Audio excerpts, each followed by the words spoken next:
نحمدہ ونصلی علی رسولہ الکریم، اما بعد، قال الامام حجۃ الاسلام الشاہ ولی اللہ دہلوی تتمہ باب اسباب اختلاف الصحابۃ والتابعین فی الفروع۔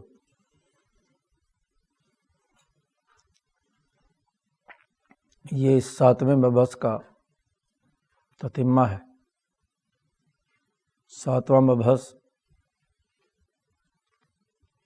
اس حوالے سے تھا کہ کتاب و سنت سے اخذ و استنباط کا صحیح طریقہ کار کیا ہے۔ تو پچھلے مبحث میں تفصیل کے ساتھ شاہ صاحب نے یہ بات واضح کی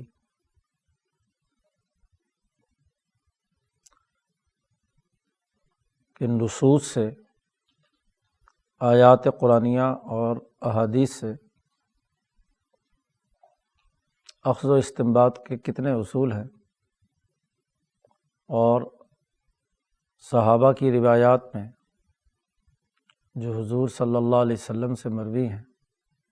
ان میں تضاد یا اختلاف ہو جائے تو اسے حل کرنے کے کتنے طریقے ہیں۔ پیچھے اب تک کی گفتگو نبی اکرم صلی اللہ علیہ وسلم کی احادیث کے سمجھنے سمجھانے سے متعلق تھی۔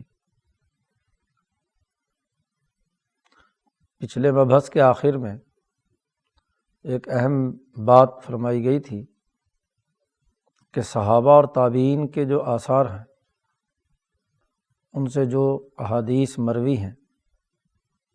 ان میں اختلاف پیدا ہو جائے اور صحابہ کے اور تابعین کے اقوال مختلف ہو جائیں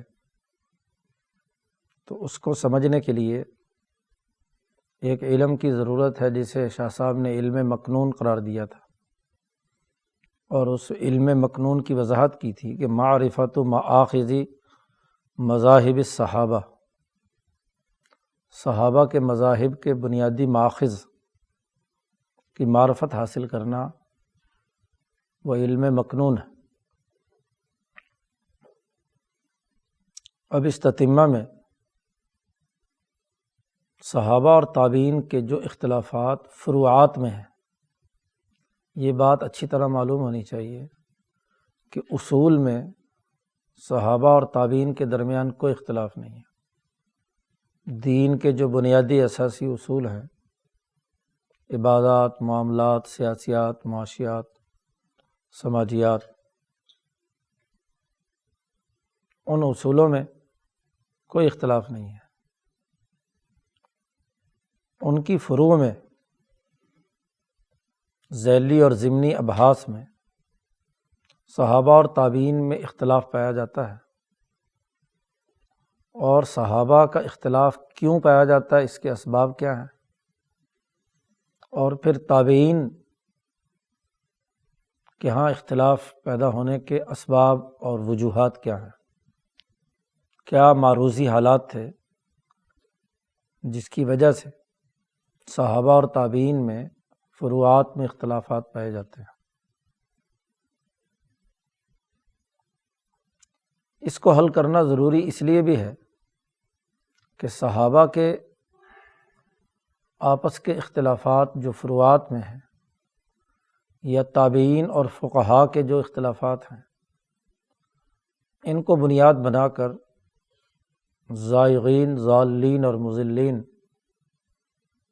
سرے سے دین کا انکار کر دیتے ہیں کہ اگر یہ دین اللہ کا ہوتا اور نبی اکرم صلی اللہ علیہ وسلم دنیا سے جاتے ہوئے جب دین کی تکمیل کر گئے تو پھر صحابہ میں اختلاف کیوں ہے؟ تو اس مسئلے کو حل کرنے کے لیے شاہ صاحب نے یہ باب واضح کیا ہے۔ اگر انقلابی پس منظر کو، دین کے انقلابی پس منظر کو سامنے رکھا جائے تو اول تو یہ سوال پیدا نہیں ہوتا، لیکن روایتی انداز میں چیزوں کو دیکھا جائے تو پھر یہ سوال پیدا ہوتا ہے۔ جب بھی انقلاب آتا ہے تو پہلا دور اس کے بنیادی اساسی اصولوں کو مضبوط اور مستحکم کرنے کا ہوتا ہے۔ انقلاب مکمل ہوتا ہے، پھر جو بانی انقلاب ہوتا ہے ان کے بعد جو اس انقلاب کی سب سے پہلی کور کمیٹی یا انقلابی جدوجہد کرنے والے جو پہلی جماعت، بالخصوص انبیاء کی تربیت یافتہ،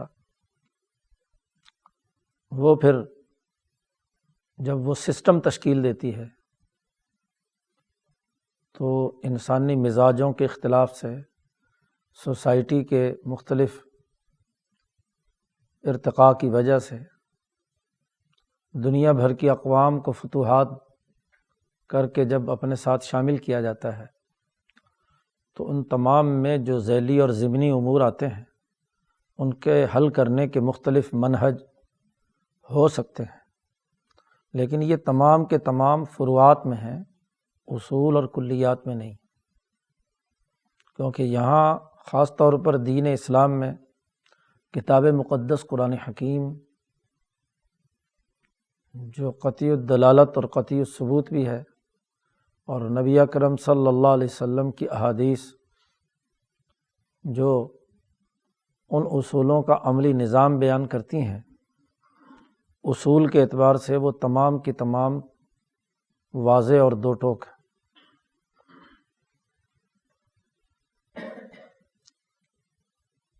صحابہ اور تابعین کے ان اختلافات کو سمجھنے سمجھانے کے لیے یہ باب بڑی جامعیت اور بڑی منفرد انداز میں شاہ صاحب نے قائم کیا ہے۔ یہاں سے آگے جتنی بھی بحث ہے یہ 4 ابواب پر مشتمل ہے، اور یہ دراصل شاہ صاحب کی دیگر 2 کتابیں ہیں، الانصاف فی بیان سبب الاختلاف اور عقد الجید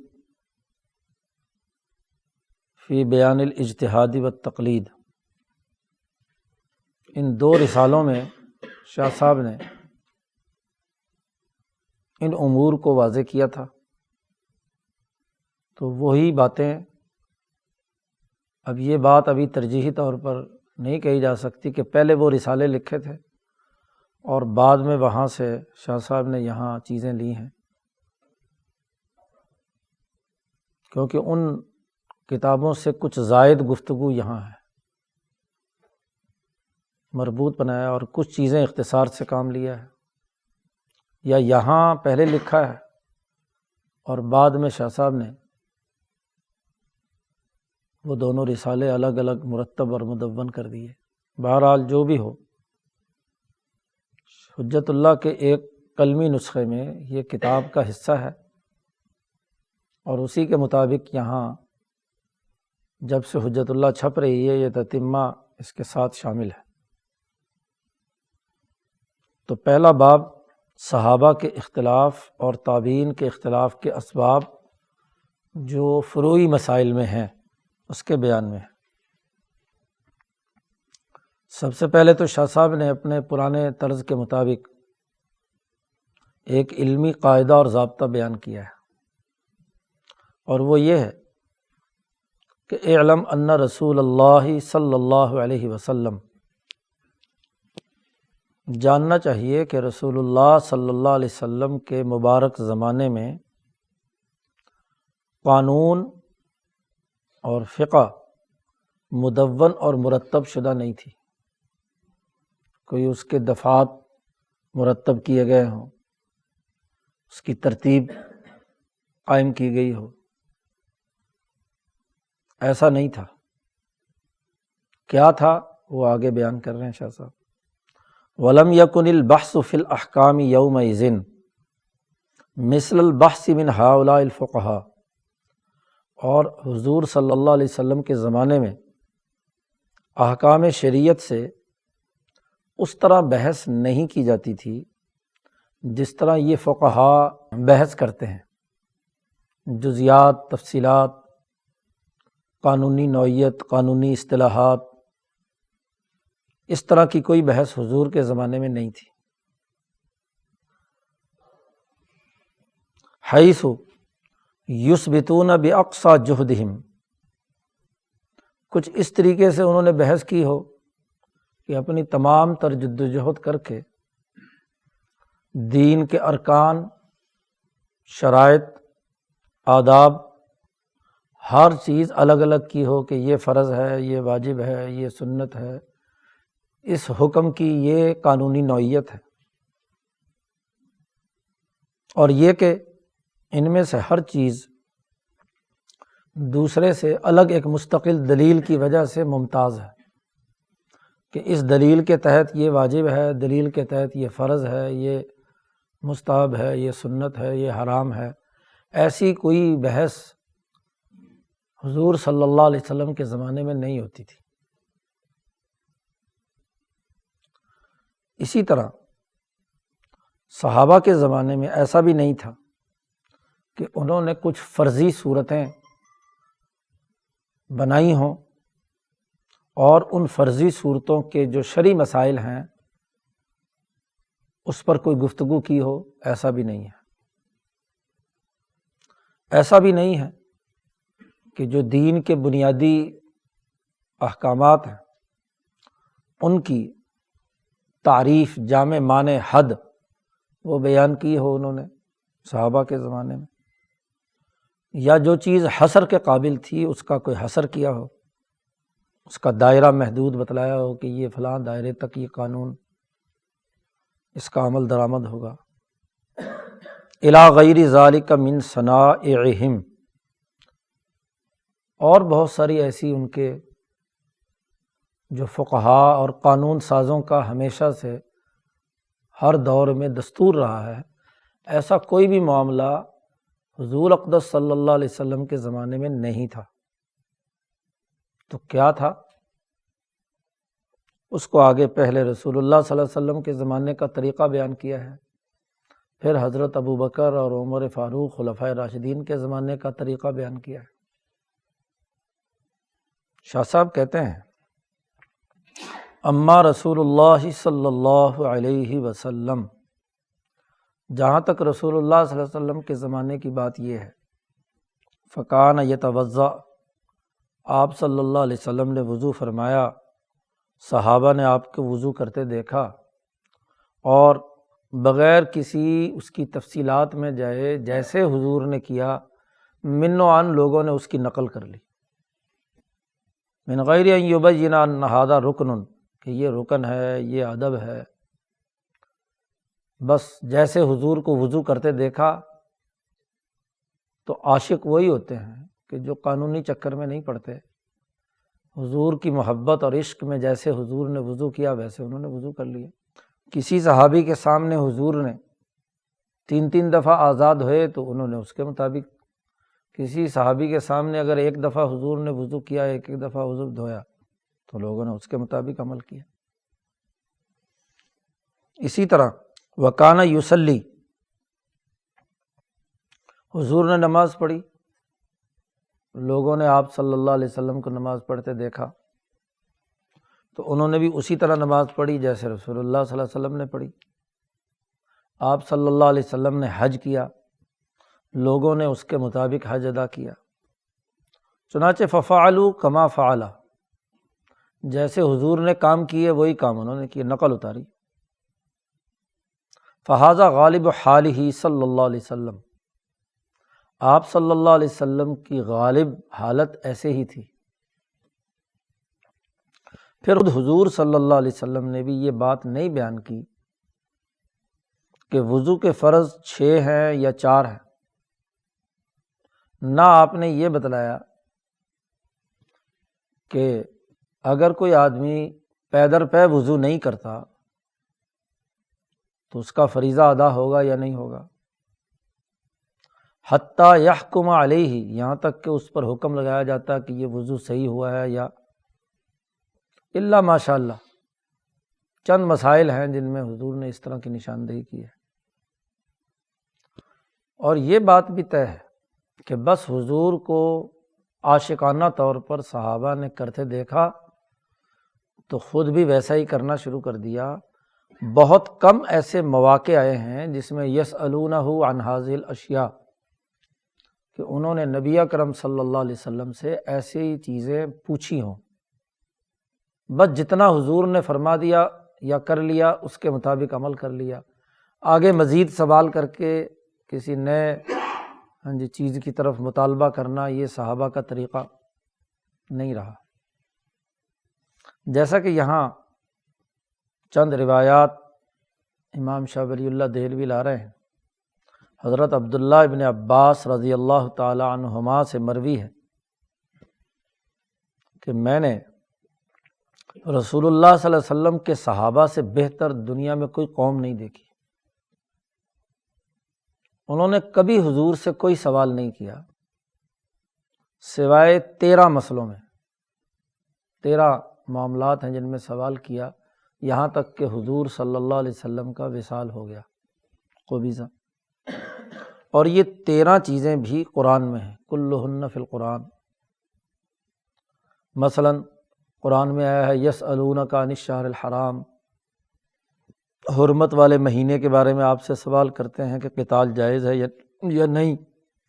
تو آپ کہہ دیجئے قتال اس میں بہت بڑا جرم ہے۔ یا اسی طریقے سے حیض والی خاتون کے قریب جانا جائز ہے یا نہیں، یا مال اللہ کے راستے میں کتنا خرچ کریں، ماذا ينفقون قل العفو وغیرہ وغیرہ۔ قال حضرت ابن عباس فرماتے ہیں ما کانوا یسألون الا عما ینفعہم، اور یہ بھی وہی سوالات ہیں جو عمومی طور پر لوگوں کے نفع کے ہیں۔ اسی طرح حضرت عبداللہ ابن عمر فرماتے ہیں کہ لا تسأل عما لم یکن، جو چیز ابھی وقوع پذیر نہیں ہوئی اس کے بارے میں سوال مت کرو، اس لیے کہ میں نے عمر بن الخطاب رضی اللہ تعالیٰ عنہ سے سنا ہے کہ انہوں نے لعنت بھیجی ہے اس آدمی پر جو واقعہ وقوع پذیر نہیں ہوا اس کے بارے میں مسئلہ پوچھتا ہے، کیونکہ ابھی ضرورت پیش نہیں آئی تو پہلے سے ہی سوال کرنے کا کیا فائدہ، کیونکہ جتنی بھی زیادہ قانون سازی ہوگی اتنی ہی تنگی ہوگی، اس لیے جس میں جتنا درجے کا عموم رہے اتنا ہی نیا سوال پٹ اپ کرنے سے جواب دیا جانا ضروری ہے، اور جب بھی جواب آئے گا تو کوئی نہ کوئی تنگی پیدا ضرور ہوگی۔ اسی طرح حضرت قاسم جو پوتے ہیں حضرت ابوبکر صدیق کے اور مشہور تابعین میں سے ہیں، وہ فرماتے ہیں کہ انکم تسألون عن اشیاء، تم لوگ ایسی چیزوں کے بارے میں ہم سے سوال کرتے ہو ما کننا نسأل عنہا، ہم نے کبھی اس کے بارے میں سوال نہیں کیا اپنے بڑوں سے، اور تم ایسی کرید کر چیزیں معلوم کرتے ہو، تو نقرون عن اشیاء، نقارہ کہتے ہیں کھود کر نقطے نکالنا، تم ایسے چیزوں کے بارے میں کرید کرتے ہو ما کننا ننقر عنہا، ہم نے کبھی اس پر کسی قسم کی کھوج کرید نہیں کی۔ تسألون عن اشیاء، تم مجھ سے ایسی باتیں پوچھتے ہو کہ ما ادری ما ہی، مجھے نہیں معلوم کہ کیا ہے وہ۔ اور یاد رکھو اگر ہمیں کوئی بھی بات کسی شے سے متعلق علم میں ہمارے ہوتی تو ہمارے لیے یہ حلال ہی نہیں تھا کہ ہم اس کو چھپاتے، تو جب ہم نہیں بیان کر رہے تو اس کا مطلب یہ کہ ہمارے پاس اس کے بارے میں کوئی علم نہیں ہے، تو پھر اس پر سوالات کیوں اٹھا رہے ہو۔ اسی طرح ایک اور تابعی ہیں عمیر ابن اسحاق، امام بخاری اور نسائی کے یہ استاذ ہیں، یہ کہتے ہیں کہ میں نے نبی اکرم صلی اللہ علیہ وسلم کے صحابہ میں سے جسے بھی پایا ہے اکثر مما سبقنی منہم فما رأیت قوما ایسر سیرۃ ولا اقل تشدیدا منہم، میں نے ان سے بہتر آسانی پیدا کرنے والی جماعت اور کوئی نہیں دیکھی، اور بہت کم سختی کرتے تھے وہ لوگ، قانون میں تنگی ان کا مزاج نہیں تھا، آسانی پیدا کرتے تھے۔ حضور نے فرما دیا تھا کہ یسروا ولا تعسروا۔ ایسے ہی حضرت عبادہ ابن نسی الکندی کہتے ہیں کہ ایک عورت مر گئی ایسی قوم میں کہ اس کا کوئی ولی نہیں تھا، تو ایسی عورت کے بارے میں سوال کیا گیا ان سے، تو فقال، انہوں نے اس کا جواب میں فرمایا، ادرکت اقواما، ہم نے تو صحابہ کی ایسی جماعت کو پایا ہے کہ تمہاری طرح وہ سختی نہیں کرتے تھے، ما کانوا یشددون تشدیدکم ولا یسألون مسائلکم،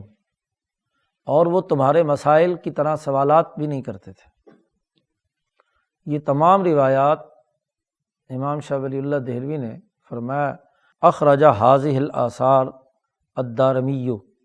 مسند دارمی میں امام دارمی نے یہ تمام احادیث نقل کی ہیں۔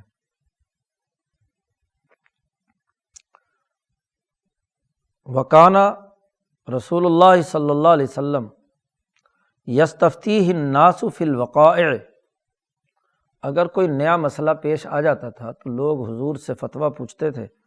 آپ انہیں فتویٰ دے دیتے تھے، بتلا دیتے تھے مسئلہ،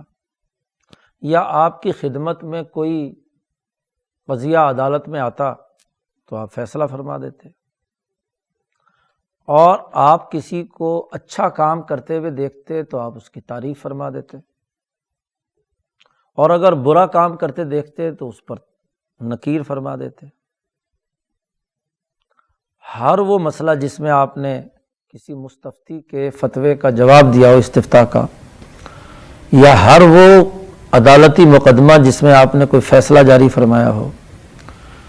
اور ہر وہ کہ جس کے کرنے والے پر حضور نے نکیر فرمائی ہو، یہ سب کے سب کام حضور مجمع عام میں کرتے تھے، کانا فی الاجتماعات، تاکہ سب کو پتہ ہو جائے کہ اس قضیے کا یہ فیصلہ ہے، اس مسئلے میں یہ فتویٰ ہے، وغیرہ وغیرہ۔ یہاں تک تو شاہ صاحب نے بتلایا کہ رسول اللہ صلی اللہ علیہ وسلم کا طرز فکر و عمل۔ شاہ صاحب فرماتے ہیں وَكَذَلِكَ، ایسے ہی کان الشیخان ابو بکر و عمر، خلفائے راشدین میں حضرت ابو بکر اور عمر جنہیں شیخان کہا جاتا ہے صحابہ میں، ان کا معاملہ بھی یہی تھا کہ اگر ان کو کسی مسئلے میں کوئی علم نہیں ہوتا تھا تو لوگوں سے پوچھتے تھے کہ رسول اللہ صلی اللہ علیہ وسلم کی کوئی حدیث اس سلسلے میں ہے، تو اگر حدیث ہوتی تو اس کے مطابق فیصلہ فرما دیتے۔ چنانچہ قال ابو بکر رضی اللہ عنہ، حضرت ابو بکر صدیق رضی اللہ تعالیٰ عنہ فرماتے ہیں کہ ما سمعت رسول اللہ صلی اللہ علیہ وسلم قال فیہا شیئا، ایک دادی اماں فوت ہو گئی، اب دادی اماں کا حصہ کیا ہوگا؟ ماں کا، باپ کا، بچوں کا، بہن بھائیوں کے فرائض ذوی الفروض تو قرآن میں بیان کیے ہیں، تو دادی اگر ہو یا نانی ہو تو ان کا کیا وراثت ہوگی؟ تو حضرت ابو بکر صدیق رضی اللہ تعالیٰ عنہ نے فرمایا کہ اس کے بارے میں مجھے نہیں معلوم، اگر لوگوں کو معلوم ہو تو مجھے بتاؤ۔ وَسَأَسْأَلُ النَّاسَ، میں لوگوں سے پوچھوں گا، صحابہ کا مجمع جمع کیا، ان سے پوچھا۔ مسئلہ پیش آیا تھا ظہر سے پہلے، تو انہوں نے کہا کہ یہ ظہر کی نماز کے بعد میں لوگوں سے پوچھوں گا، ہو سکتا ہے کسی کے پاس حضور کی حدیث ہو تو اس سے مسئلہ حل ہو جائے۔ فلما صلی الظہر، جب ظہر کی نماز ہو گئی، انہوں نے پڑھا دی، تو کھڑے ہو کر حضرت ابو بکر صدیق نے لوگوں سے پوچھا، ایکم سمع رسول اللہ صلی اللہ علیہ وسلم قال فی الجدۃ شیئا، تم میں کوئی ایسا آدمی ہے جس نے رسول اللہ صلی اللہ علیہ وسلم سے سنا ہو دادی کے بارے میں کہ اس کی وراثت کتنی ہے؟ تو حضرت مغیرہ ابن شعبہ رضی اللہ تعالیٰ عنہ کھڑے ہوئے اور انہوں نے فرمایا انا، میں نے سنا ہے۔ حضرت ابو بکر صدیق نے پوچھا ماذا، کیا بات سنی ہے؟ قال، انہوں نے فرمایا کہ رسول اللہ صلی اللہ علیہ وسلم نے چھٹا حصہ دیا ہے، آتاہا رسول اللہ صلی اللہ علیہ وسلم سدسن، چھٹا حصہ اس کو ملے گا۔ قال، ابو بکر صدیق رضی اللہ تعالیٰ عنہ نے پوچھا، کیا تیرے علاوہ کوئی اور آدمی بھی تمہاری گواہی دیتا ہے کہ حضور سے اس نے یہ بات سنی ہو؟ تو حضرت محمد ابن مسلمہ رضی اللہ تعالیٰ عنہ کھڑے ہوئے اور انہوں نے کہا صدقہ، مغیرہ ابن شعبہ بات صحیح کہہ رہے ہیں۔ تو ابو بکر صدیق نے سدس دے دیا اسے۔ اسی طرح حضرت عمر رضی اللہ تعالیٰ عنہ نے بھی لوگوں سے سوال کیا تھا فی الغرۃ ثم رجوعہ الی خبر مغیرہ۔ غرہ کسی لونڈی کے پیٹ میں جو بچہ ہے، کسی نے اس کے اوپر تشدد کیا اور وہ بچہ مر گیا، تو اس کا بدلہ کیا دیا ہوگا، قصاص کے طور پر کیا دیا جائے گا۔ تو پھر اس پر حضرت عمر رضی اللہ تعالیٰ عنہ نے ایک فیصلہ فرمایا تھا، لیکن حضرت مغیرہ ابن شعبہ رضی اللہ تعالیٰ عنہ نے وہ حدیث سنا دی۔ جب انہوں نے مشورہ کیا صحابہ سے، تو انہوں نے فرمایا کہ وہ غلام یا لونڈی اس کے بدلے میں دینی ہوگی۔ تو حضرت عمر فاروق نے کہا کہ کوئی گواہ ہے تیرا؟ انہوں نے گواہی کی بات کی، تو حضرت محمد ابن مسلمہ نے ان کی گواہی دی، تو اس کے مطابق فیصلہ کر دیا حضرت عمر فاروق نے۔ اسی طرح وہ مشہور قصہ جو آج کل تو بڑا مشہور ہے کہ حضرت عمر نے لوگوں سے سوال کیا تھا طاعون کی وبا کے سلسلے میں۔ بخاری میں روایت ہے کہ جب شام کی طرف جا رہے تھے حضرت عمر، تو سرغ ایک مقام ہے، ابھی شام میں داخل نہیں ہوئے تھے، اس سے پہلے مقام پر پتہ چلا کہ وہاں طاعون پھیلا ہوا ہے۔ تو حضرت عمر نے لوگوں سے سوال کیا کہ بھئی کسی نے حضور سے کوئی بات سنی ہو، اور پھر صحابہ سے مشورہ کیا کہ کیا کیا جائے۔ کسی کی رائے تھی جانا چاہیے، کسی کی رائے تھی واپس ہو۔ کافی بحث کے بعد حضرت عمر نے فیصلہ فرمایا کہ ہمیں واپس جانا چاہیے۔ تو حضرت ابو عبیدہ ابن الجراح رضی اللہ تعالیٰ عنہ نے کہا کہ کیا ہم اللہ کی تقدیر سے بھاگ رہے ہیں؟ تو حضرت عمر نے فرمایا کہ ہاں، نفر من قدر اللہ الی قدر اللہ، اللہ کی تقدیر سے اللہ کی تقدیر کی طرف جا رہے ہیں۔ اب جب یہ فیصلہ تو حضرت عمر نے فرما دیا، لیکن دل میں کھٹکا تھا کہ حضور کی بات ابھی مجھے معلوم نہیں ہے۔ تو حضرت عبد الرحمن ابن عوف رضی اللہ تعالیٰ عنہ جو کسی کام کے لیے بیت الخلاء کے لیے جنگل ونگل میں گئے ہوئے تھے، وہ واپس آئے اور انہیں جب فیصلے کا پتہ چلا حضرت عمر کے، تو انہوں نے گواہی دی کہ نبی اکرم صلی اللہ علیہ وسلم نے یہی بات فرمائی ہے کہ جہاں طاعون ہو وہاں تمہیں جانا نہیں ہے، اور اگر طاعون کی حالت میں ہو کسی شہر میں تو وہاں سے نکلنا نہیں ہے۔ تو حضرت عمر بہت خوش ہوئے۔ اسی طریقے سے حضرت عمر نے رجوع کیا تھا مجوسی کے قصے کے سلسلے میں، کہ مجوسی خاص طور پر جو مجوس حجر تھے یا حجر تھے، ان پر کیا ہے، کتنا ٹیکس ہونا چاہیے۔ تو پہلے ایک فیصلہ فرمایا تھا، پھر حدیث معلوم ہوئی تو اس کے مطابق فیصلہ کر دیا۔ ایسے ہی حضرت عبداللہ ابن مسعود بہت خوش ہوئے تھے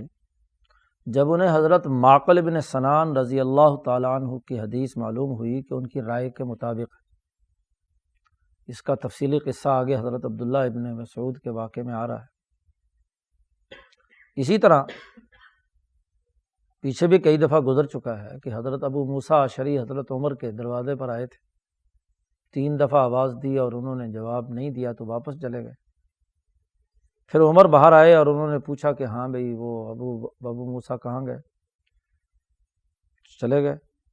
وہ جب واپس آئے، بلایا انہیں، تو انہوں نے کہا کہ میں نے حضور سے سنا ہے کہ 3 دفعہ اگر جواب نہ دیا جائے تو واپس چلے جانا چاہیے۔ تو حضرت عمر فاروق نے ابو موسیٰ اشعری سے کہا کہ یا تو گواہ لاؤ، ورنہ کوڑے کھانے کے لیے کمر تیار کر لو۔ ابو موسیٰ اشعری اب مدینہ میں لوگوں سے پوچھتے پھر رہے ہیں، حتیٰ کہ ایک مجمع میں پہنچے تو انصاری صحابی حضرت ابو سعید خدری رضی اللہ تعالیٰ عنہ وہاں کھڑے ہو کر کہا کہ جی وہ میری عمر پٹائی کریں گے، کوئی بندہ مجھے گواہ چاہیے۔ تو ابو سعید خدری نے کہا میں گواہی دیتا ہوں۔ اب یہ اور اس طرح کے بہت سارے مثالیں ہیں جو صحیحین بخاری اور مسلم اور سنن کی کتابوں میں مروی ہیں۔ خلاصہ یہ ہے بالجملہ، حاذہ کانت عادتہ الکریمہ صلی اللہ علیہ وسلم، یہ نبی اکرم صلی اللہ علیہ وسلم کی عادت مبارکہ تھی۔ پس ہر صحابی نے حضور کا کوئی فعل دیکھنے کی صحابی کو توفیق ہوئی، اللہ نے اس کے لیے آسانی پیدا کی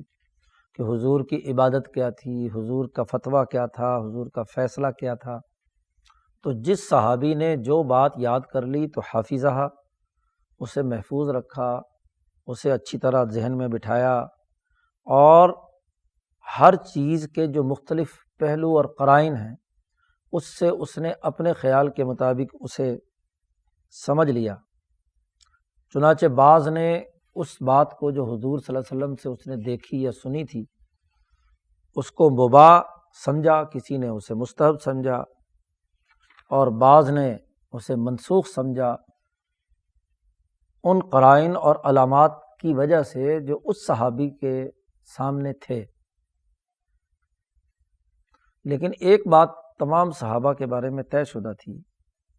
کہ وَلَمْ يَكُنِ الْعُمْدَةُ عِنْدَهُمْ إِلَّا وِجْدَانُ الْإِطْمِنَانِ وَالثَّلْجِ، ان کے نزدیک سب سے عمدہ بات یہ تھی کہ دل کی ٹھنڈک اور اطمینان انہیں حضور کی بات پر جہاں بھی ہو گیا انہوں نے اس کے مطابق عمل کیا، بغیر کسی اس طرف متوجہ ہونے کے کہ استدلال کا طریقہ کیا ہے۔ جو فقہا کے ہاں استدلال کے دلائل کے طریقے ہیں اس کی طرف توجہ دیے بغیر دل جس پر ان کا مطمئن ہو گیا، ڈھک گیا جسے کہتے ہیں، تو وہ اس پر عمل کرنے لگے۔ شاہ صاحب کہتے ہیں جیسے تم نے دیہاتیوں کو دیکھا ہو کہ جب آپس میں ان کو بات سمجھ میں آ جاتی ہے، کلام کا مقصد سمجھ میں آ جاتا ہے، اور صراحتاً اشارتاً یا ایماً اس کا مقصد سمجھ کر دل ان کا ٹھنڈا ہو جاتا ہے، اس پر مطمئن ہو جاتا ہے، چاہے وہ عقلی طور پر شعور رکھیں یا نہ رکھیں، وہ ہر حال میں اس کے اوپر عمل کرتے ہیں۔ چنانچہ فانقضى عصرہ الکریم وہم علی ذالک، نبی اکرم صلی اللہ علیہ وسلم کا زمانہ مکمل ہوا اور صحابہ اسی طرز فکر و عمل پر رہے۔ اس کے بعد کیا ہوا، جب حضور صلی اللہ علیہ وسلم دنیا سے تشریف لے گئے اور دنیا بھر کی فتوحات کے لیے صحابہ کو دنیا بھر کے علاقوں میں بھیجا گیا، تو پھر اگلا مرحلہ شروع ہوا، ثم انہم، پھر صحابہ پوری دنیا کے شہروں میں پھیل گئے،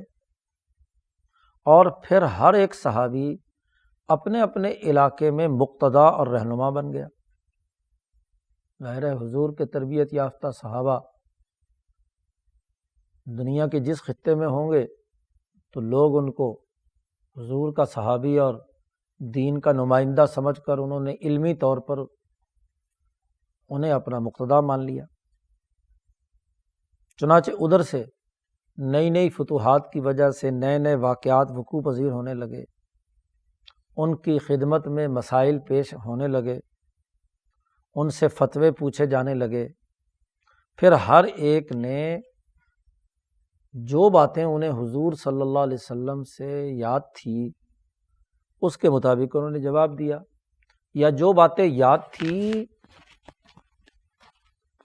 اس کے مطابق انہوں نے اجتہاد اور استنباط کیا، اور اگر ایسی کوئی بات نہیں پاتے تھے جو ان کے پاس محفوظ ہو یا جس سے وہ استنباط کر سکیں جواب کا، تو انہوں نے اپنی رائے سے قرآن و سنت کو سامنے رکھ کر اجتہاد کیا۔ جیسا کہ حضور صلی اللہ علیہ وسلم نے معاذ بن جبل کو یمن کا گورنر بناتے ہوئے کہا تھا کہ اگر کوئی مسئلہ پیش آئے گا تو کیا کرو گے؟ تو انہوں نے میں قرآن میں دیکھوں گا، وہاں نہیں ملے گا تو پھر آپ کی سنت میں دیکھوں گا،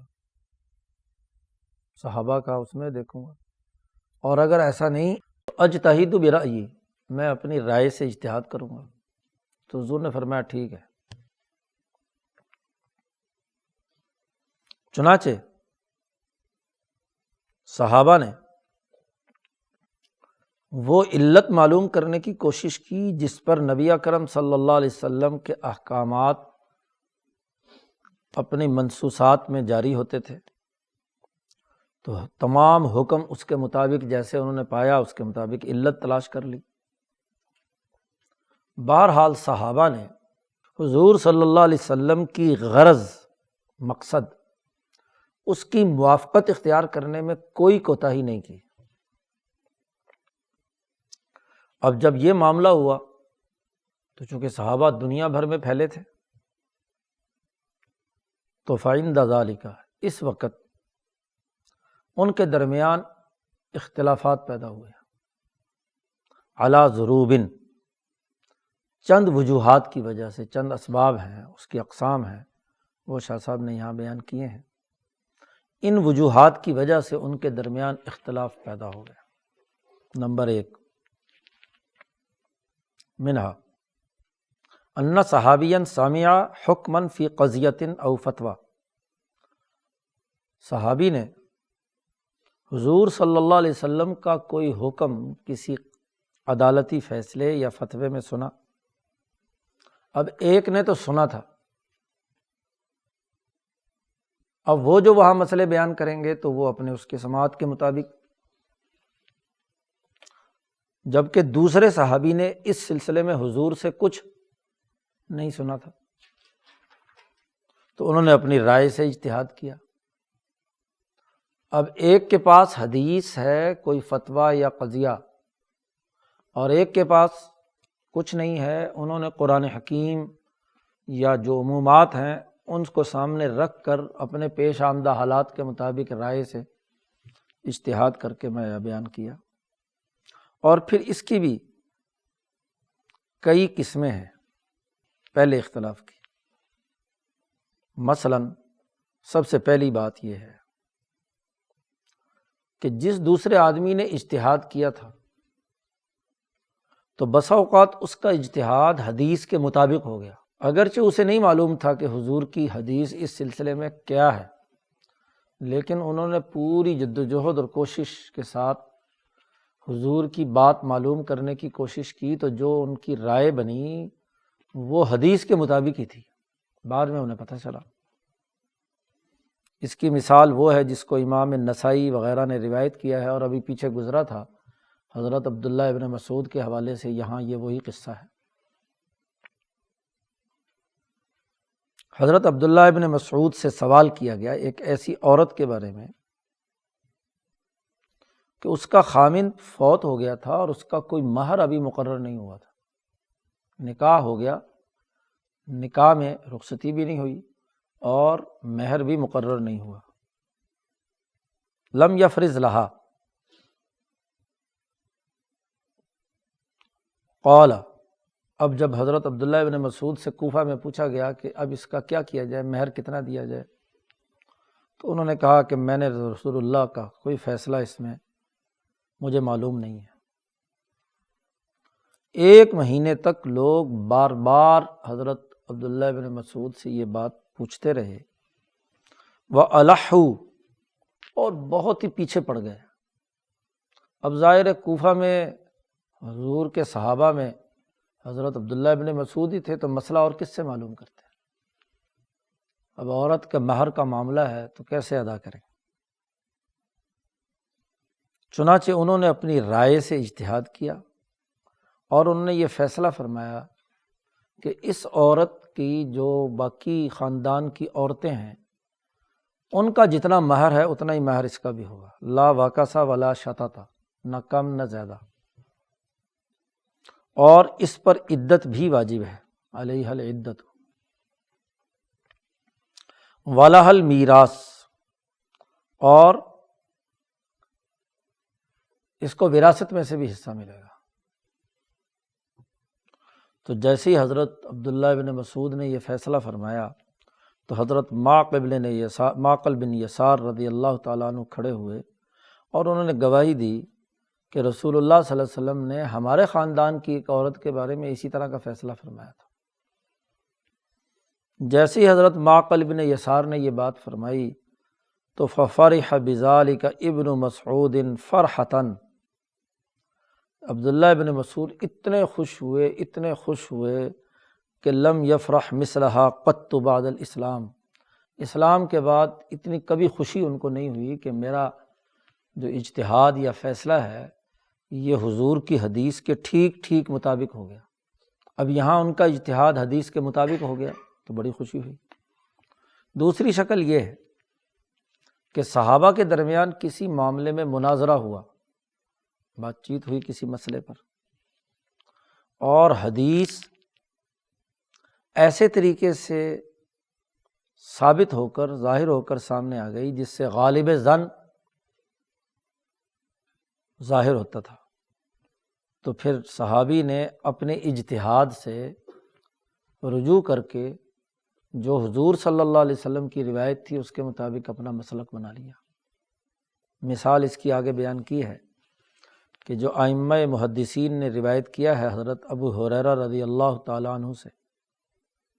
کہ حضرت ابو ہریرہ یہ بیان کیا کرتے تھے، فتویٰ دیا کرتے تھے، ان کے مذہب میں یہ تھا کہ جس آدمی نے صبح جنابت کی حالت میں، رمضان کے مہینے میں وہ جنابت کی حالت میں اٹھا، روزے کا وقت شروع ہو گیا، تو فلا صوم لہ، اس کے لیے روزہ نہیں ہے۔ یہ بات جب ہوتے ہوتے مشہور ہو کر حضرت عائشہ صدیقہ رضی اللہ تعالیٰ عنہ کے پاس پہنچی تو حضرت عائشہ نے فرمایا کہ ابو ہریرہ یہ تم کہاں سے فتوے لگا رہے ہو، یہ بات تو درست نہیں ہے جی۔ تو حضرت عائشہ نے اپنا قصہ، حضرت ام سلمہ نے اپنا قصہ، مختلف ازواج مطہرات نے یہ بات بیان فرمائی کہ اس کا روزے سے کیا تعلق ہے، تو غسل بعد میں کر لیا تو روزہ تو رکھا جا سکتا ہے جنابت کی حالت۔ تو جب حضرت عائشہ نے بار بار یہ بات ان کے سامنے رکھی، ظاہر ہے کہ اس مسئلے کو ازواج مطہرات زیادہ بہتر جانتی تھیں، اس لیے حضرت ابو ہریرہ نے اپنا مذہب واپس لے لیا اور اس حدیث کے مطابق رجوع کر لیا۔ تیسری شکل یہ کہ صحابی کو حدیث تو پہنچی لیکن ان کے خیال کے مطابق وہ حدیث ایسے درجے میں نہیں ہے کہ غالب ظن ہو اور اس کی بنیاد پر کوئی قانون بنایا جا سکے،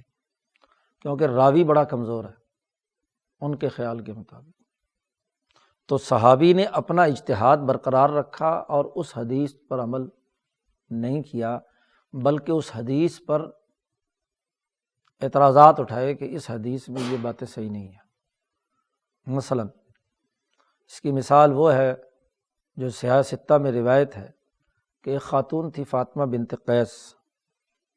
اس نے حضرت عمر بن خطاب کے سامنے گواہی دی کہ وہ 3 طلاقوں کی بنیاد پر مطلقہ ہو گئی تھی۔ تو میں حضور کے پاس آئی اور حضور سے میں نے کہا کہ میرے خرچے پانی کا کیا ہوگا، تو آپ صلی اللہ علیہ وسلم نے میرے لیے یہ فیصلہ فرمایا کہ لا نفقۃ ولا سکنا، 3 طلاق والی عورت نہ تو مرد کے گھر میں رہے گی اور نہ ہی اس کا خرچہ پانی اس کے خامند کے ذمہ ہے۔ یہ بات فاطمہ بنت قیس نے حضرت عمر کے سامنے پیش کی تو حضرت عمر نے اس کی گواہی رد کر دی،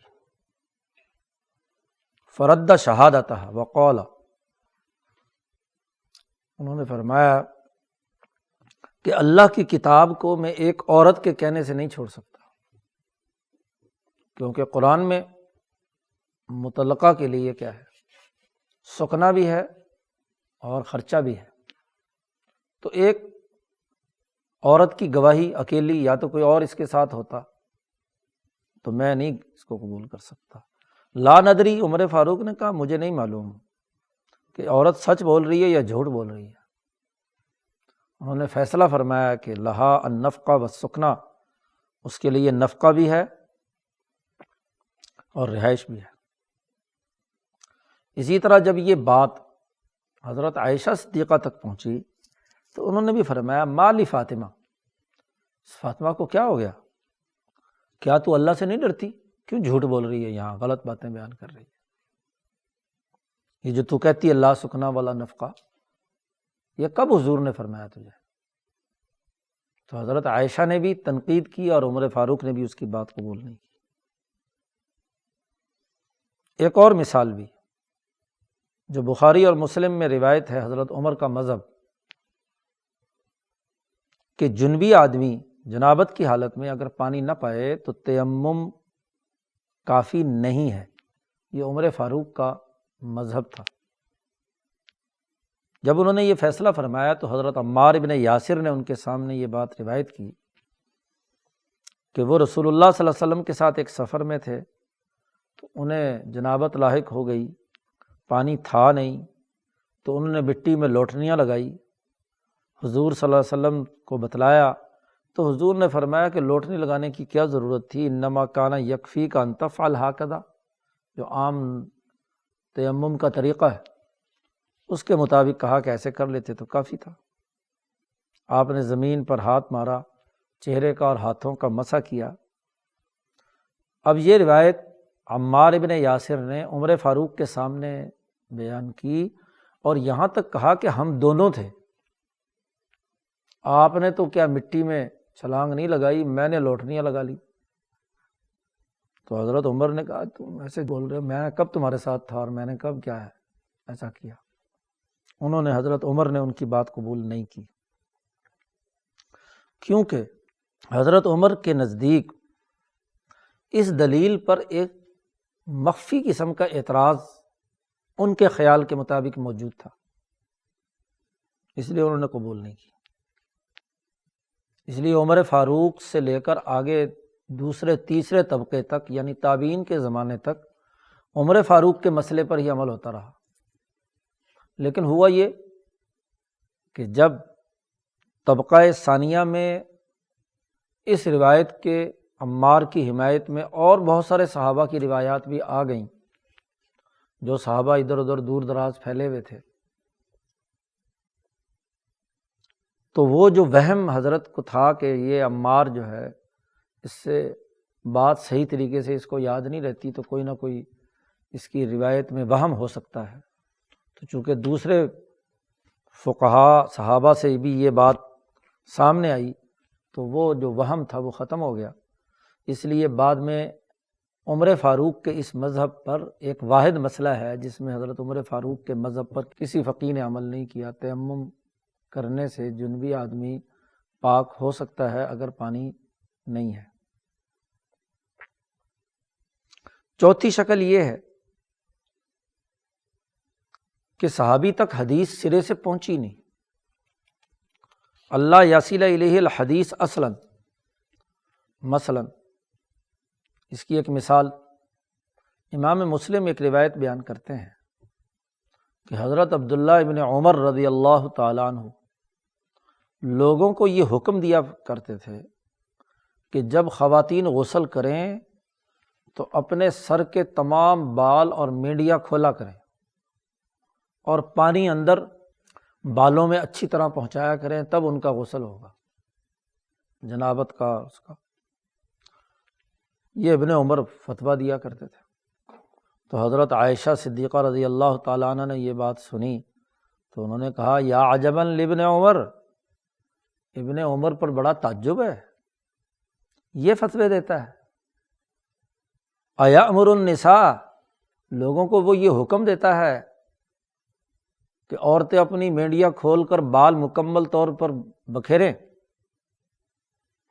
سیدھا حکم کیوں نہیں دیتا کہ ساری گنجی ٹنڈ ہو جائیں؟ افلا یامرہن ان یحلقن رؤوسہن، سیدھے طریقے سے یہ حکم کیوں نہیں دے دیتا کہ اپنے بال کٹوا لیں؟ اب اگر ہر دفعہ جنابت کا غسل کرنے کے لیے ساری مینڈیاں کھولنی پڑیں تو بس عورت تو سارا دن اسی کام میں لگی رہے گی۔ حضرت عائشہ صدیقہ فرماتی ہیں لقد کنت اغتسل انا ورسول اللہ صلی اللہ علیہ وسلم من اناء واحد، میں اور رسول اللہ صلی اللہ علیہ وسلم ایک ہی برتن سے بیٹھ کر اکٹھے غسل کرتے تھے، اور وما ازید، اور کبھی میں نے حضور کے سامنے میں بیٹھتی تھی، وہ حضور میرے سامنے تھے، 3 دفعہ پیالے برتن میں سے 3 چلو لے کر میں سر پر ڈالتی تھی، اس سے زیادہ کبھی میں نے اپنے سر پر پانی نہیں ڈالا۔ جبکہ مینڈیاں بھی نہیں کھلی ہوتی تھی، تو حضور کے سامنے ہم نے ایک ہی برتن سے غسل کیا تو ہمیں تو کوئی مسئلہ نہیں ہوا کہ بال کھولنے پڑے۔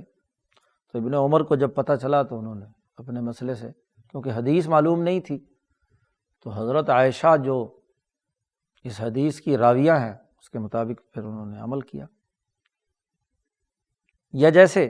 ایک اور مثال جس کو امام زہری نے بیان کیا ہے کہ ایک ہندہ نامی خاتون جو ہے، اس کو رسول اللہ صلی اللہ علیہ وسلم کی رخصت مستحاضہ عورت کے سلسلے میں نہیں اس تک پہنچی تھی، تو وہ روتی رہتی تھی، اس لیے کہ وہ بیچاری نماز نہیں پڑھتی تھی، تو وہ روتی تھی کہ اللہ میاں نے مجھ پر کیا یہ خون جو مسلسل جاری ہے، تو اس کی وجہ سے، نماز سے محرومی کی وجہ سے۔ تو پھر جب انہیں بتایا گیا کہ بھائی تم ایک وقت میں وضو کر کے، اور اگر زیادہ خون نکل رہا ہے تو کسی ٹب وغیرہ میں بیٹھ کر اشارے سے نماز پڑھ لیا کرو، جیسے حضرت ام سلمہ رضی اللہ تعالیٰ عنہا کو بھی یہی مرض تھا جو حضور کی ازواج مطہرات میں سے۔ صحابہ کے اختلاف کا پہلا پہلو یہ ہے کہ ایک صحابی کے پاس حدیث تھی، دوسرے کے پاس حدیث نہیں تھی، اس کی وجہ سے اختلاف پیدا ہوا۔ تو اس کی پیچھے شاہ صاحب نے تقریباً 4 اقسام بیان کی ہیں۔ شاہ صاحب کہتے ہیں ان اقسام میں سے ایک یہ بھی تھا کہ انہوں نے رسول اللہ صلی اللہ علیہ وسلم کو کوئی کام کرتے دیکھا، بعض نے اس کام کو قربت یعنی نیکی شمار کیا، اور بعض نے کہا کہ مباح ہے، کرو کرو اچھی بات ہے، نہ کرو تو کوئی لازمی نہیں ہے۔ جیسے مثلاً اصحاب الاصول نے حج کے موقع پر یہ بات روایت کی ہے کہ نبی اکرم صلی اللہ علیہ وسلم نے جب حج کیا تھا تو ابطح، وادی ابطح میں آپ نے رات کا قیام کیا تھا۔ تو حضرت ابو ہریرہ اور ابن عمر کی رائے یہ ہے کہ یہاں اترنا عبادت ہے، وادی ابطح میں اترنا عبادت ہے، اس لیے انہوں نے حج کی سنتوں میں اسے شامل کر لیا۔ جبکہ حضرت عائشہ اور حضرت عبداللہ ابن عباس وغیرہ نے کہا کہ نہیں، یہ تو علی وجہ الاتفاق تھا، اتفاقی طور پر حضور نے وہاں رات کا قیام کر لیا، اب اس کا یہ مطلب نہیں کہ یہ کوئی سنت اور واجب حج کی چیز ہے، تو یہ ایک اختلاف ہے۔ یا جیسے جمہور، ایک اور مثال، جمہور یہ کہتے ہیں کہ طواف میں رمل کرنا سنت ہے، کرنا چاہیے تمام فقہا، لیکن ابن عباس فرماتے ہیں کہ نبی اکرم صلی اللہ علیہ وسلم نے یہ اتفاقی طور پر رمل کیا تھا ایک عارض کی وجہ سے، کہ وہ جو مکے کے سردار پہاڑوں پہ چھپے ہوئے تھے، جب حضور نے وہاں صلح حدیبیہ کے بعد عمرہ کیا تو مشرکین نے کہا تھا کہ ان کو یثرب کے بخار نے کمزور کر دیا، یہ کوئی سنت ونت نہیں ہے بلکہ اتفاقی بات تھی، تو لہذا وہ اب ختم ہو گئی تو اب رمل کی ضرورت نہیں ہے۔ دوسری قسم۔ تیسری قسم یہ ہے کہ صحابہ کے درمیان کسی معاملے کے سمجھنے میں وہم کا اختلاف پیدا ہو گیا، سمجھ کا۔ مثلا نبی اکرم صلی اللہ علیہ وسلم نے حج فرمایا، اور چونکہ زندگی میں ایک ہی حج فرمایا، آپ صلی اللہ علیہ وسلم کو لوگوں نے حج کرتے ہوئے دیکھا، اب یہ ابھی تک طے نہیں ہوا کہ حضور نے احرام کون سا باندھا تھا، متمتع تھے آپ یا قارن تھے، اور بعض کہتے ہیں کانا مفردا، افراد آپ نے کیا ہے۔ تو 3 ہی حج کے طریقے ہیں، اور تینوں کے بارے میں الگ الگ رائے ہیں صحابہ میں، کچھ متمتع کہتے ہیں، کچھ قارن کہتے ہیں، کچھ مفرد کہتے ہیں۔ ایک اور مثال کہ حضور نے احرام کہاں سے باندھا تھا، یہ بھی اختلافی مسئلہ ہے حج کے معاملات میں۔ ابو داود روایت کرتے ہیں سعید ابن جبیر سے کہ میں نے حضرت عبداللہ ابن عباس سے کہا یا ابا العباس عجبت لاختلاف اصحاب رسول اللہ صلی اللہ علیہ وسلم، مجھے بڑا تعجب ہے رسول اللہ صلی اللہ علیہ وسلم کے صحابہ کے اختلاف کے بارے میں کہ حضور نے احرام کہاں سے باندھا، حین اوجبہ۔ تو حضرت عبداللہ ابن عباس نے فرمایا انی لاعلم الناس بذالک، میں اس اختلاف کو حل کرنے کا سب سے بڑا عالم ہوں۔ کیا؟ حضرت ابن عباس فرماتے ہیں کہ رسول اللہ صلی اللہ علیہ وسلم نے ایک ہی حج فرمایا تھا، اسی وجہ سے صحابہ میں اختلاف ہے۔ ہوا یہ کہ رسول اللہ صلی اللہ علیہ وسلم حج کی نیت سے مدینہ سے نکلے، جب آپ نے ذوالحلیفہ میں 2 رکعات نفل ادا کی تھی مسجد ذوالحلیفہ میں، تو اوجب فی مجلسہ، سلام پھیرنے کے بعد آپ نے اپنا سر ننگا فرمایا اور لبیک اللہم لبیک کہہ کے احرام باندھ لیا تھا۔ فأحل بالحج حین فرغ من رکعتیہ، 2 رکعتوں سے فارغ ہونے کے بعد آپ نے حج کا احرام باندھا۔ اب جو لوگ وہاں چاروں طرف موجود تھے انہوں نے وہ تلبیہ سن لیا تو ان کے خیال کے مطابق بات پکی ہے کہ حضور نے احرام باندھ لیا، انہوں نے اسے یاد کر لیا کہ حضور کا احرام یہاں سے ہے۔ ثم راکبہ، مسجد سے باہر تشریف لائے اور وہاں حضور اپنی اونٹنی پر سوار ہوئے، تو جیسے ہی آپ اپنی اونٹنی پر جماع کے ساتھ بیٹھ گئے تو آپ نے بلند آواز سے تلبیہ پڑھا لبیک اللہم لبیک۔ اب چونکہ ہزاروں کا مجمع تھا اس لیے جو تو لوگ مسجد کے اندر تھے وہ تو وہیں رہ گئے، حضور اکیلے باہر آئے۔ اب جو مسجد کے دروازے پہ جہاں اونٹنی تھی وہاں لوگوں کا مجمع تھا، انہوں نے وہاں حضور کا تلبیہ سنا تو انہوں نے کہا کہ حضور نے احرام یہاں سے باندھا ہے۔ ادرک ذالک منہ اقوام، اور اس کی وجہ یہ ہے کہ لوگ حضور کے پاس آتے تھے، جماعتوں کی جماعتیں، رسالے کو رسالے، مختلف لوگوں سے گزرتے تھے، تو جہاں بھی آپ کی اونٹنی کسی بلند مقام پر چڑھتی تھی تو وہاں بھی لبیک تلبیہ پڑھنا ہوتا ہے، تو حضور نے وہاں تلبیہ پڑھا۔ تو کسی پہاڑی پر چڑھی، وہاں حضور نے تلبیہ پڑھا، لوگوں نے سمجھا کہ اب میں احرام باندھا ہے۔ کبھی پہاڑی سے نیچے اتری تو حضور نے تلبیہ پڑھا، لوگوں نے کہا کہ کیا ہے، یہاں احرام باندھا ہے۔ یہ اس وجہ سے اختلاف پیدا ہوا۔ ثم مضى رسول اللہ، پھر وہاں سے حضور روانہ ہوئے، جب شرف البیداء، ایک اونچی ٹیلہ ہے، ہاں جی، بیداء کا بلند ٹیلہ، وہاں پہنچے، بلند ہوئے آپ کی اونٹنی تو آپ نے پھر تلبیہ پڑھا۔ تو جو وہاں لوگ تھے اقوام، انہوں نے سمجھا حضور نے یہاں سے احرام باندھا ہے۔ کہتے ہیں ایم اللہ، اللہ کی قسم، لقد اوجب فی مصلاہ،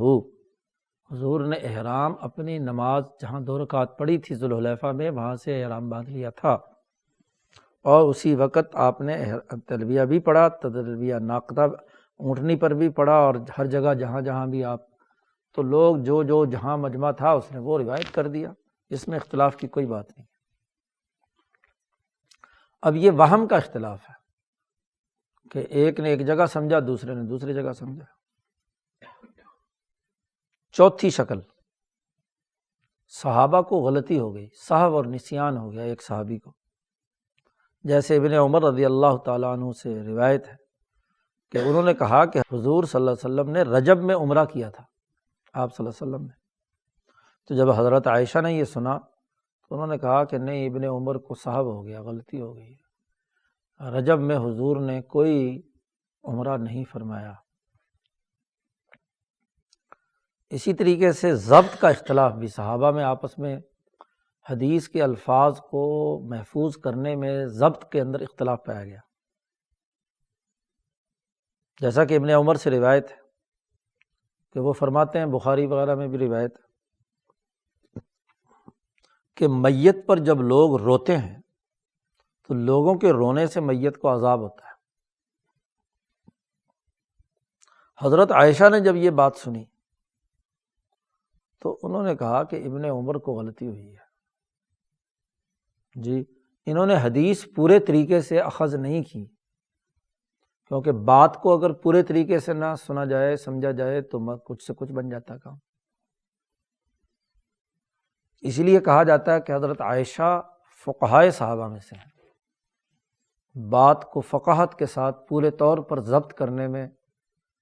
عمر فاروق، عبداللہ ابن مسعود اور حضرت علی کے بعد حضرت عائشہ کا مقام ہے۔ حضرت عائشہ نے فرمایا کہ اصل بات کیا تھی کہ رسول اللہ صلی اللہ علیہ وسلم گزر رہے تھے، ایک یہودی خاتون کی قبر تھی یا مردہ اس کی چارپائی پڑی تھی، لوگ اس کے گھر والے اس پر رو رہے تھے، تو حضور نے فرمایا کہ یہ اس پر رو رہے ہیں اور اس کو تو اپنی قبر میں عذاب ہو رہا ہے جی، تو عذاب کا تعلق رونے سے نہیں ہے۔ حضرت عائشہ نے کہا اور رونے کے ساتھ عذاب کو جوڑ دیا، حالانکہ وہ تو بات یہ تھی کہ ادھر عذاب ہو رہا ہے اور یہ رو رہے ہیں بے وقوف اس پر۔ تو فظن الحکم عامن علی کل میت،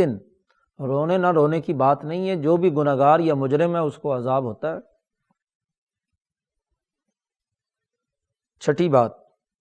صحابہ میں اختلاف تھا کسی حکم کی علت کے سلسلے میں، ایک نے ایک علت نکالی، دوسرے نے دوسری علت نکالی۔ مثلا بخاری کی روایت ہے، جنازہ گزر رہا تھا، آپ اس کے لیے کھڑے ہو گئے، تو ایک نے کہا کہ اس لیے آپ کھڑے ہوئے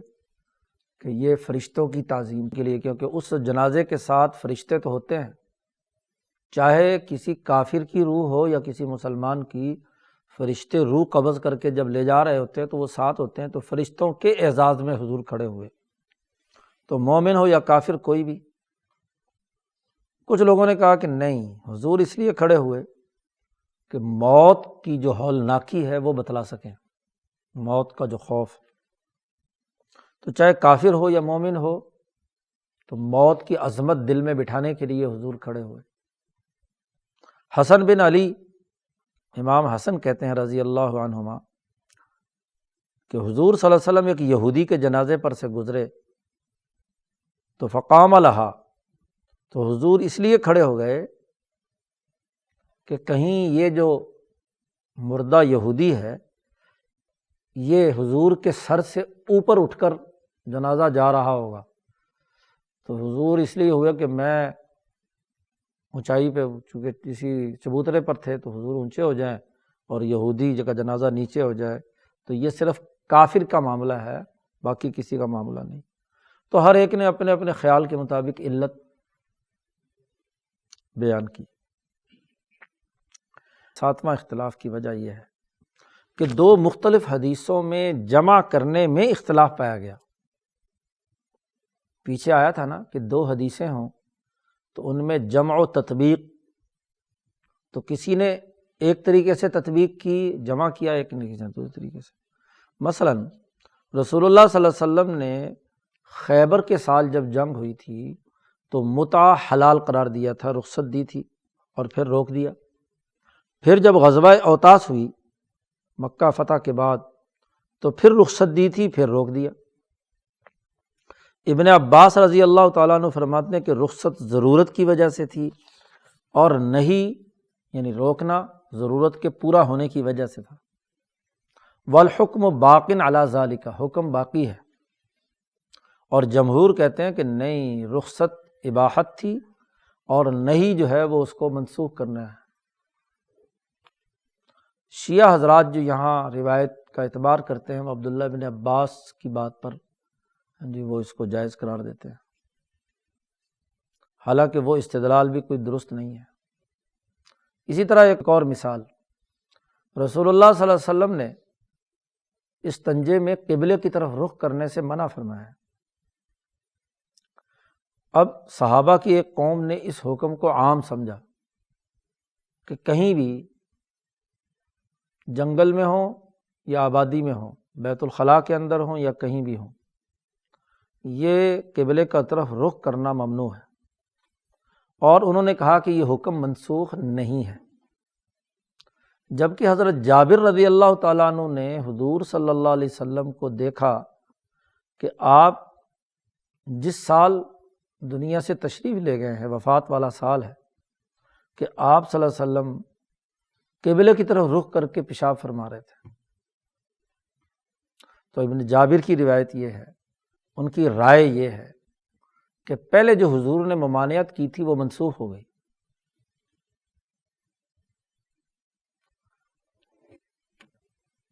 اسی طرح حضرت عبداللہ ابن عمر رضی اللہ تعالیٰ عنہ کی روایت بخاری وغیرہ میں بھی ہے کہ وہ حضرت حفصہ رضی اللہ تعالیٰ عنہ اپنی بہن کے پاس تھے، تو انہیں بیت الخلاء کی ضرورت پیش آئی، تو وہ فرماتے ہیں کہ ارتقیت علی بیت حفصہ تھا، میں اپنی ضرورت کے لیے حضرت حفصہ کے چھت کے اوپر جہاں بیت الخلاء بنا ہوا تھا وہاں گیا میں، تو وہاں حضور پہلے سے تشریف فرما تھے اپنی قضاء حاجت کے لیے، اور آپ کی پشت قبلے کی طرف تھی اور آپ کا چہرہ جو ہے وہ شام کی طرف تھا، بیت المقدس کی طرف تھا۔ تو فرد بہی قولہم، انہوں نے باقی لوگوں کا قول رد کر کے انہوں نے اپنی نئی علت بیان کر دی۔ بعض صحابہ نے دونوں روایتوں کو جمع کر لیا، چنانچہ امام شعبی وغیرہ یہ کہتے ہیں کہ نہیں کا تعلق جو ممانعت ہے وہ صحرا میں ہے، اور اگر بیت الخلاء جو گھروں کے اندر ہوتے ہیں تو اس میں کوئی حرج نہیں ہے، چاہے بیت الخلاء کا رخ قبلے کے رخ ہو یا قبلے کی پشت ہو۔ اور ایک صحابہ کی قوم نے یہ کہا کہ ان القول عام محکم، کہ قول عام بھی ہے اور محکم بھی ہے، ہر جگہ پر چاہے بیت الخلاء ہو یا باہر ہو کہیں بھی قبلے کی طرف رخ نہیں کیا جا سکتا۔ باقی اگر حضور صلی اللہ علیہ وسلم کو ابن عمر نے یا حضرت جابر نے دیکھا ہے تو یہ حضور کی خصوصیت ہے، بس احناف کا یہی مسلک ہے کہ بیت الخلاء کے اندر ہو یا باہر جنگل میں ہو کہیں بھی ہو قبلے کی طرف رخ کر کے نہیں بیت الخلاء بنایا جا سکتا۔ ہاں البتہ حضور کی خصوصیت ہے، اللہ نے بہت ساری چیزیں ان کو خصوصی عطا کی ہیں، تو لہذا حضور کا کوئی عمل اس حکم عام کا نہ کوئی ناسخ ہے نہ مخصص ہے۔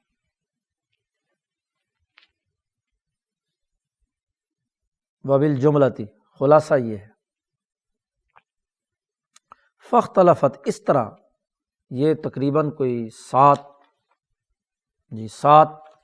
پہلو ہیں جن میں صحابہ کے درمیان احادیث کے سمجھنے سمجھانے کے سلسلے میں اختلاف پیدا ہوا۔ وبالجملۃ، خلاصہ یہ ہے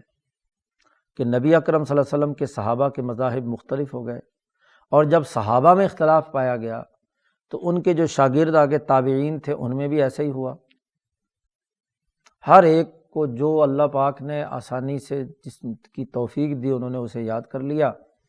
اس کے مطابق آگے بات بیان کی، اور جو اختلافی امور تھے جس کو جتنی توفیق دی اس کے مطابق اس نے اسے حل کیا۔ بعض نے اقوال کو ترجیح دی، بعض اقوال ان کی نظر میں مضمحل ہو گئے، اگرچہ وہ بڑے بڑے صحابہ سے بات روایت تھی، جیسے ابن عمر اور ابن مسعود کا مسئلہ تیمم، جنبی آدمی کے تیمم کے سلسلے میں ابھی پیچھے گزرا، اور وضع محل عندہم، اور وہ جو احادیث حضرت عمار، عمران ابن حسین وغیرہ سے مروی ہوئی اس کے مطابق انہوں نے عمل کیا۔ تو فعند ذلک صار لکل، ہر ایک عالم جو علماء تابعین میں سے تھے ان کا اپنا اپنا ایک مذہب بن گیا، اور یہ مذہب کا سلسلہ آگے چل پڑا تیسرے درجے میں تابعین کے ہاں۔ اب جب تابعین نے صحابہ سے تربیت حاصل کی تھی تو فانتصب فی کل بلد امام، پھر صحابہ کے آگے شاگرد جو ہیں وہ ہر شہر کے اندر امام بنے، جیسے حضرت سعید ابن المسیب، سالم ابن عبداللہ ابن عمر مدینہ منورہ میں، اور ان کے بعد امام زہری، قاضی یحییٰ ابن سعید، ربیعہ ابن ابی عبد الرحمن وغیرہ وغیرہ مدینہ منورہ کے فقہا ہیں۔ ایسے ہی عطا ابن ابی رباح مکہ میں، ابراہیم نخعی اور شعبی، عامر بن شراحیل الشعبی کوفہ میں، امام حسن بصری بصرہ میں، طاؤس بن کیسان جو ابن عباس کے مشہور شاگرد ہیں یمن میں،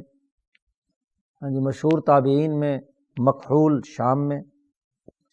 تو اب یہ جن کو فقہائے سبعہ کہا جاتا ہے، یہ 7 بڑے بڑے فقہا ہیں جو مراکز اسلامیہ میں کوفہ، شام، مدینہ، مکہ، یمن، ان بصرہ، ان تمام میں امام بنے۔ تو فعزم اللہ اکبادا الی علومہم، تو اللہ نے ان کی طرف لوگوں کو سفر کر کے وہاں تک پہنچنے، ان سے علوم حاصل کرنے کی لوگوں نے رغبت کا اظہار کیا، ان سے حدیث پڑھی، صحابہ کے فتاویٰ اور ان کے اقوال پڑھے، علماء کے مذاہب انہوں نے معلوم کیے، اور اپنی طرف سے جو ان کی تحقیقات تھیں وہ سمجھیں، مستفتی لوگوں نے استفتاء کیے،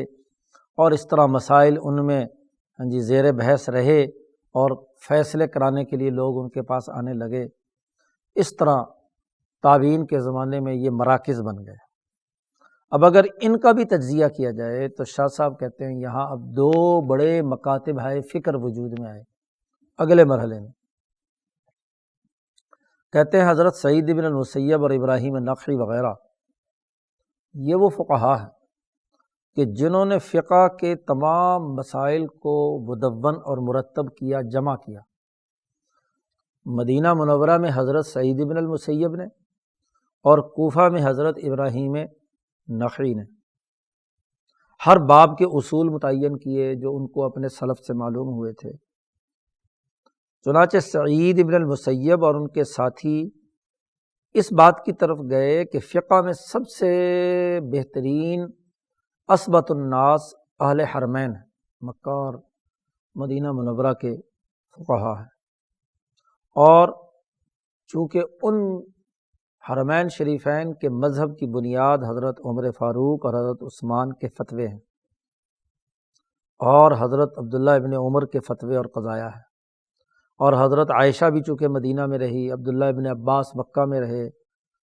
تو مدینے کے قاضیوں کے فیصلے یہ سب سعید ابن المسیب کے ہاں بنیاد ہے۔ انہوں نے ان تمام کو، جتنا اللہ نے ان کو توفیق دی، انہوں نے وہ تمام مواد جمع کیا، پھر اس پر بڑی تحقیق و تفتیش کی، پھر جو چیزیں علماء مدینہ میں متفق تھی، اجماعی تھی، ان کو الگ کر کے متعین کر لیا، اور جن میں ان کو مضبوطی سے پکڑ لیا، اور جن میں ان میں اختلاف تھا تو اس میں جو زیادہ مضبوط، زیادہ ترجیح والے تھے اس کو اختیار کیا، یا تو اس وجہ سے کہ اس کے راوی زیادہ تھے، یا اس وجہ سے کہ ان کے قیاس مضبوط تھا، یا اس وجہ سے کہ کتاب و سنت سے صراحتاً وہ مسئلہ نکلتا تھا، وغیرہ وغیرہ۔ اور جب ان کو کسی مسئلے میں براہ راست ان بڑے لوگوں سے جواب نہ ملتا تو پھر وہ تخریج کرتے، ان کے کلام پر آگے ضمنی قانون سازی کرتے، اقتضاءات اور ایمات سے فیصلے کرتے۔ اس طرح ہر باب کا پورا ذخیرہ فقہائے اہل مدینہ کا یا تعامل اہل مدینہ کا مرتب ہو گیا۔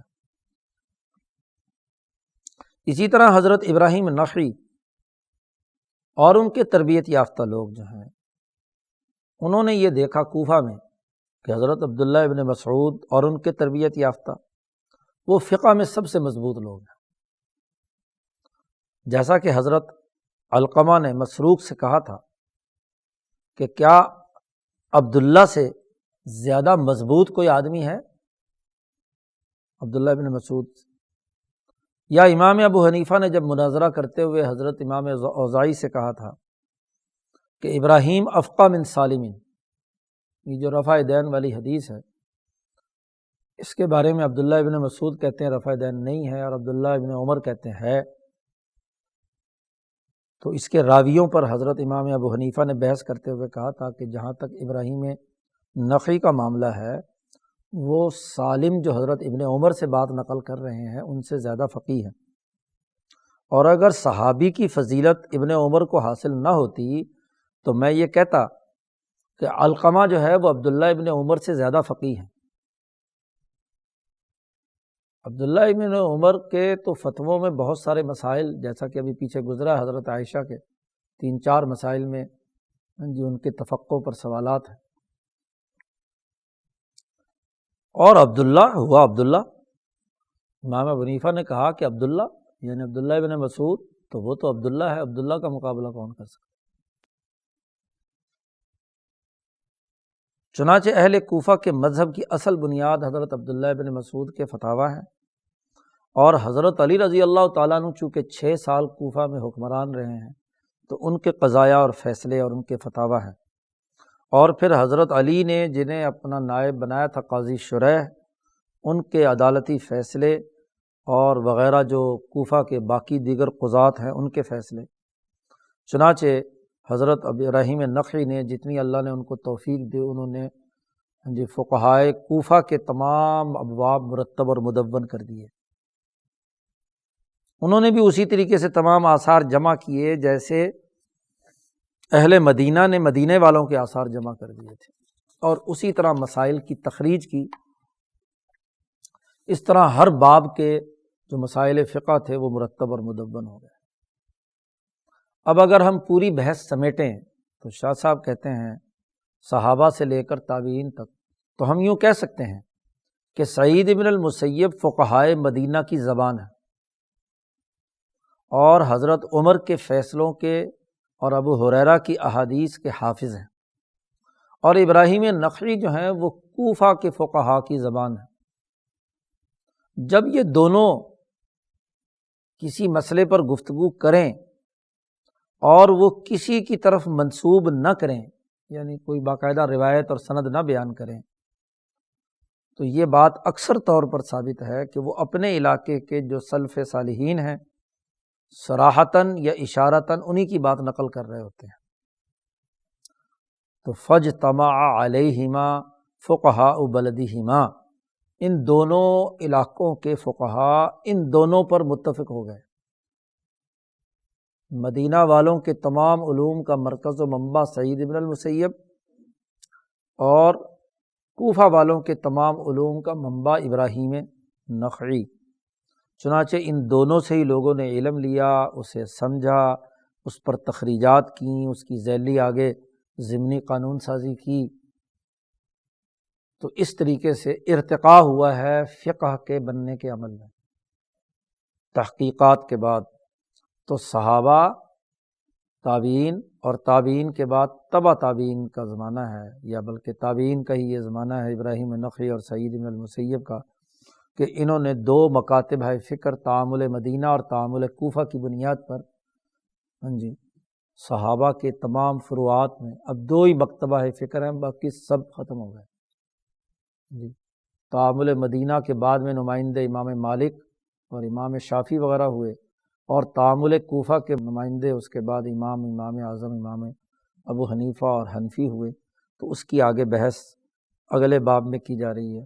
اللہ تعالیٰ شاہ صاحب کی باتوں کو سمجھنے اور اس پر عمل کرنے کی توفیق عطا فرمائے۔ اللہم صلی علی